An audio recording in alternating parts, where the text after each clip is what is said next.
Maintenant, nous allons voir un outil qui est extrêmement puissant, qui est une nouveauté à Photoshop. Non, elle faisait partie du CS5 aussi, mais elle est dans le CS6. Mais c'est très très récent, depuis la version CS5 qui est sortie l'an dernier. Je vous donne un exemple. On aimerait enlever certains éléments dans une image qui nous dérangent. Comme par exemple cet arbre. J'aimerais ça enlever l'arbre et ne plus le voir. On a une option qui va nous permettre de le faire dans Photoshop. Il faut premièrement sélectionner ce qu'on veut enlever. Fait que dans ce cas-ci, on va prendre le lasso qui va me permettre de faire une sélection assez rapide de mon arbre ici. On va essayer de rester le plus précis possible. Précis mais quand même large comme vous pouvez voir. Je veux aussi enlever la dalle ici. Hein? Donc, on va venir faire la sélection. Je veux pas que cette dalle-là soit là parce que ça va être bizarre si la dalle est là et pas l'arbre. Et donc, je continue ainsi de suite. Je viens sélectionner ici l'arbre. OK. Donc, j'ai une première partie de ma sélection.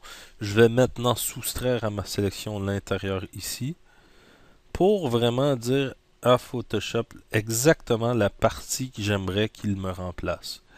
Cet outil, ce qu'il fait, c'est que il s'appelle le Content Aware Tool. Ok. En d'autres mots, si je viens maintenant, ok, puis je lui dis Edit et Fill, remplace-moi l'arbre et je viens sélectionner le Content Aware ici. Content Aware, ce qu'il va faire, c'est qu'il va regarder les pixels qui se trouvent à gauche et à droite de ma sélection. Ok. Il va essayer de déterminer un pattern et le remplacer par ce qu'il voit à gauche ou à droite de l'arbre. C'est pour ça que c'est important quand même de venir, ici surtout, j'étais proche de ma fenêtre, venir sélectionner le plus proche possible de mon arbre pour que ils comprennent que il faut prendre à peu près ça et les pixels qu'il y a à l'intérieur ici. Une fois que je suis satisfait avec ma sélection, je vais lui dire OK. Et là, il va remplir cet espace. Vous voyez, Photoshop est en train de penser, il calcule les pixels et il va les remplir avec les pixels qu'il y avait à gauche ou à droite. Comme vous pouvez voir, ça fait une pas mal bonne job pour l'arbre, à part les dalles ici.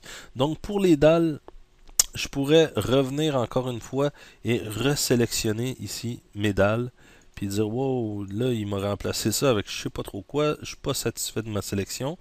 On va le refaire juste pour cet espace ici. Edit, Fill et Content Aware. Puis là, bon, je suis toujours pas satisfait. C'est pas grave. On peut utiliser d'autres outils maintenant dans Photoshop, comme le Clone Tool. Ici, le Clone Stamp, qui lui me permet de venir sélectionner un point. Ok, donc je vais sélectionner, je voudrais prendre la partie ici de la dalle. Ok, je vais sélectionner le point ici en cliquant avec la touche Alt de mon clavier et lui dire ben remplace par ce que je suis en train de te dessiner un peu plus loin. Vous voyez donc automatiquement il va remplacer le contenu ici par ce qu'il y a dans mon curseur là-bas. Il garde la même distance et je peux venir repeindre mon asphalte, mon plancher si on veut, pour lui redonner à peu près le même look que le reste, oups, ici, de mon plancher. Donc, je peux venir retravailler ces éléments pour effacer une partie de l'image que je n'aime pas, avec laquelle je ne suis pas entièrement satisfait. Donc, c'est des outils de retouche qui viennent avec Photoshop qui sont assez extraordinaires. Comme vous pouvez voir, très très rapidement, j'ai enlevé l'arbre. Si je montre cette photo-là à n'importe qui, personne n'est capable de me dire qu'il y avait un arbre là. Pas du premier coup d'œil. Peut-être en zoomant, on va être capable d'aller voir que mes briques sont peut-être pas parfaites ou s'imbriquent pas parfaitement. On voit que ça a été retravaillé, mais je pense que honnêtement, là, Photoshop a fait un maudit beau travail pour remplacer le contenu par ce qu'il y avait derrière. Donc c'est un outil qui peut être très très pratique et qui peut nous servir quand on fait certaines retouches. Même la fenêtre ici, je voudrais tout simplement l'enlever. J'en veux pas de fenêtre, moi. Pourquoi il y a une fenêtre? J'en veux pas. Edit, Fill, Content Aware. Bye bye, il n'y a plus de fenêtre. Par contre, l'ajustement qu'on avait mis, le layer d'ajustement est encore là. Donc lui, on va juste le masquer et voilà. On ne sait pas qu'il y avait une fenêtre sur ce mur. Donc, c'est un des petits outils, une des nouveautés de Photoshop que je trouve exceptionnelle et que je tenais à partager avec vous.